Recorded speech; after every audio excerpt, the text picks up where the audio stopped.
Am I the a-hole for not paying to change my father's gravely insulting gravestone? My father and mother had a very bitter marriage towards the end of his life. He had a long-running affair with another married co-worker and got her pregnant before he passed. He was planning to leave mom, skip the country and move to Canada to start a new life with her. They had a house picked out and all. He had moved out and was living with his co-worker when he suddenly died of a heart attack while being intimate. Divorce papers were never filed. No legal separation. They were in the process of moving all things legal, but in paper, they were still happily married. Now, me and my siblings are already out of home. Our youngest sibling is 19 and is in college. I work for a tech company and I'm currently back in my hometown helping my mom manage this estate. While my mom was hurt and petty, it marked his gravestone as, in loving memory of John Doe, son, husband, father, and adulterer. My dad's family and his pregnant partner are mad and want me to fix it. I personally think it's fine, as that's who he was. He was all of those things, and since it's my mom's plot, I can't do anything. Am I the a-hole? Now for the top comments. I would die, no pun intended, if I was walking through a cemetery and saw that. Your mom is an icon. Not the a-hole. I hope she burns his old shirts or something. Also, while going through estate papers and talking to lawyers, ask about what rights the side piece will have in claiming money for her kid, since it was your dad's kid too. Just so you're all prepared.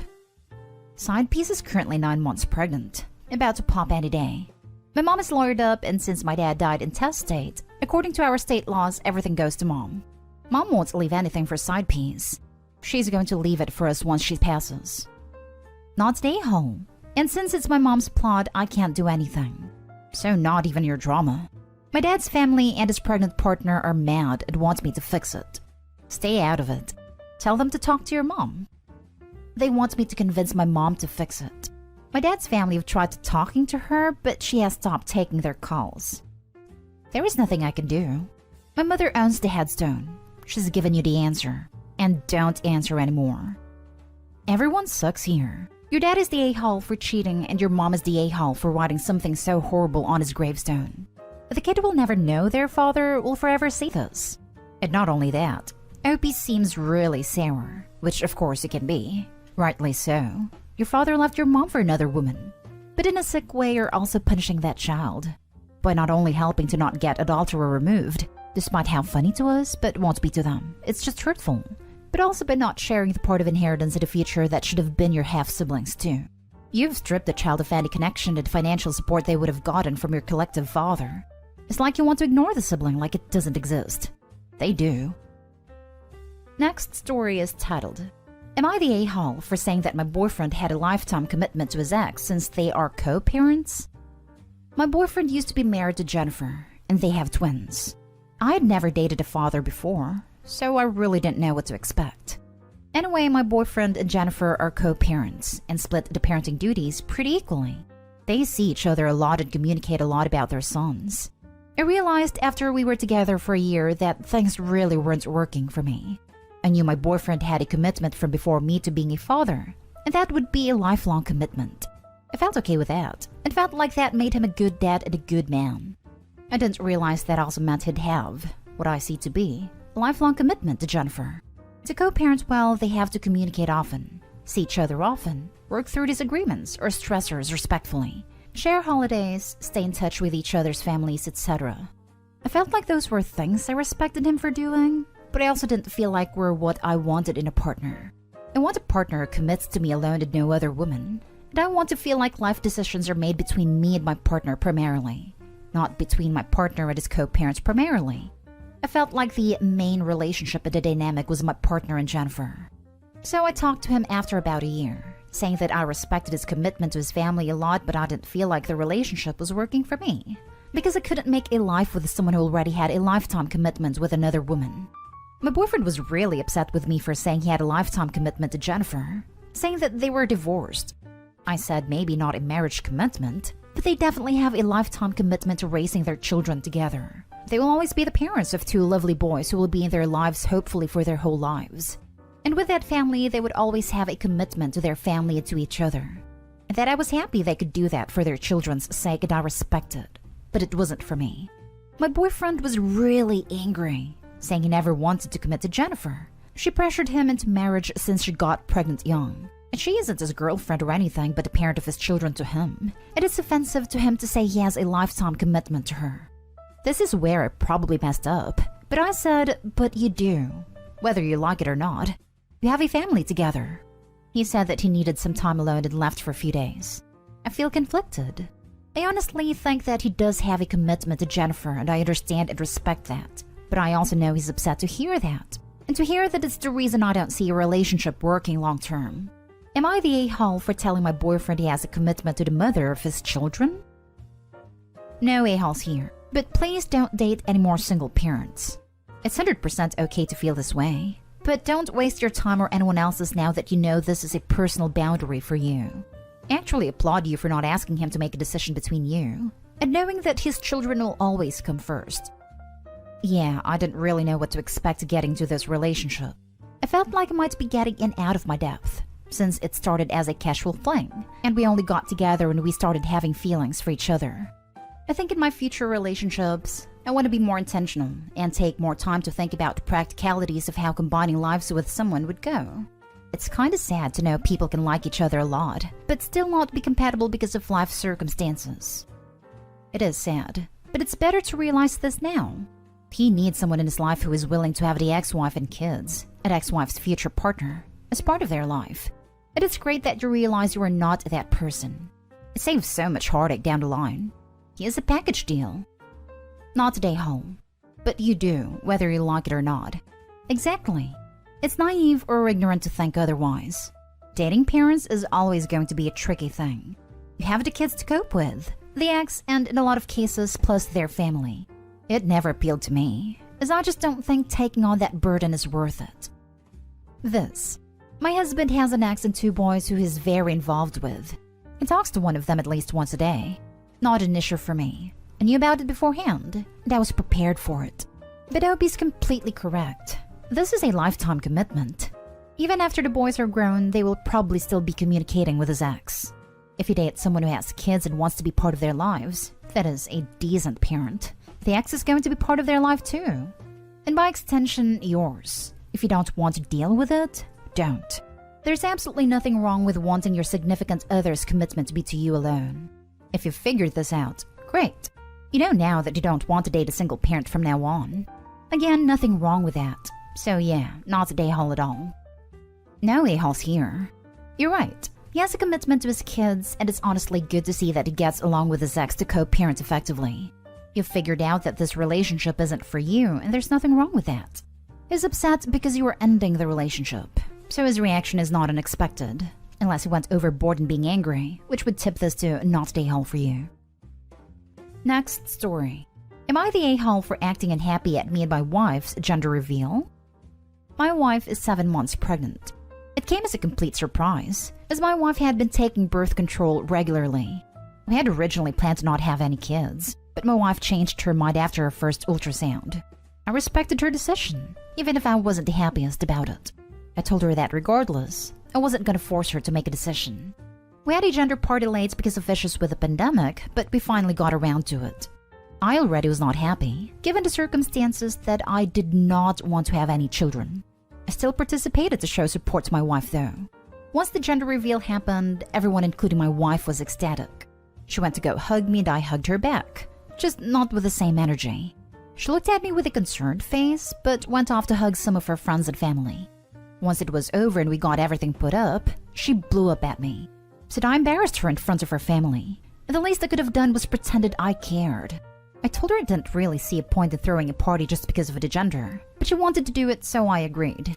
She said she understood that I didn't really want to have a baby, but that since they were almost here that I should probably lose the attitude already.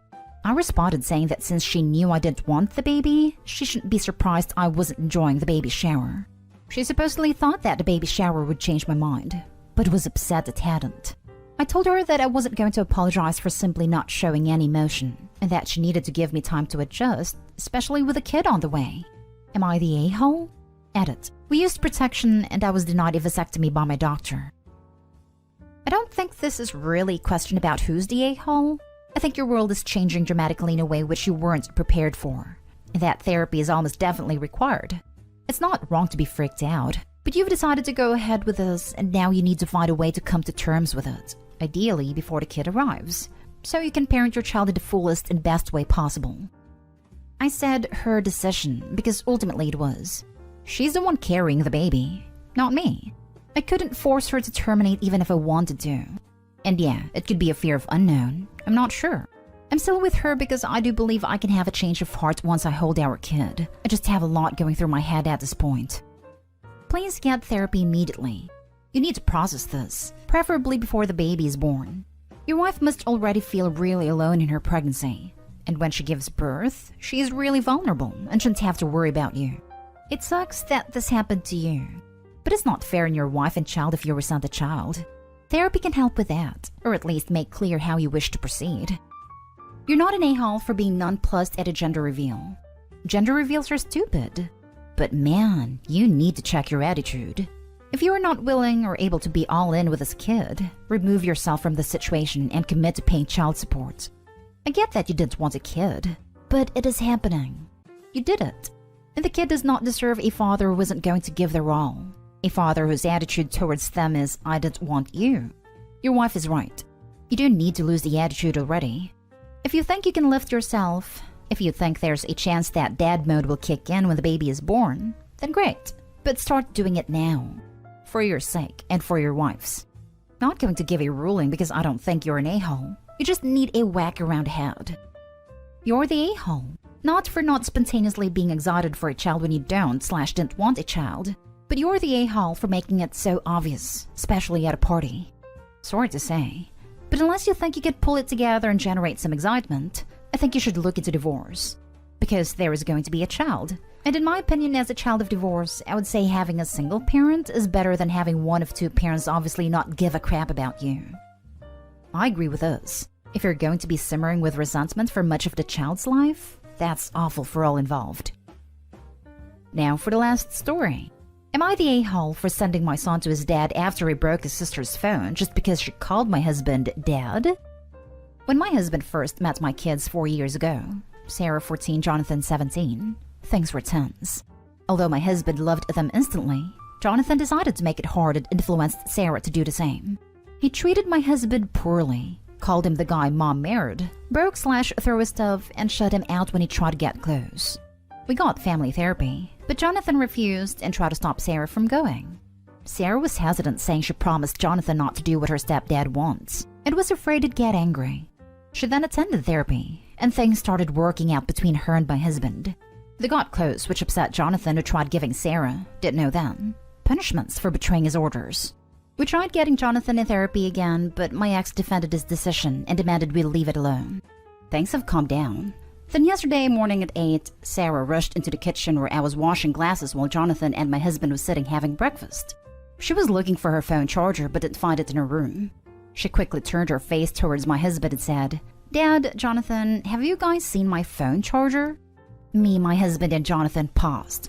This was her first time ever calling him Dad, and it came unexpectedly and naturally. My husband tried to answer but was too overwhelmed to speak. His eyes were teary. He couldn't hide it even when he tried. Sarah didn't even notice. She just rushed out to keep looking. Jonathan followed her. My husband bit his lips and kept looking at me, then started crying. I was genuinely smiling, which awful since he was crying a mess, but I was just so happy for him. Then I heard noise coming from upstairs.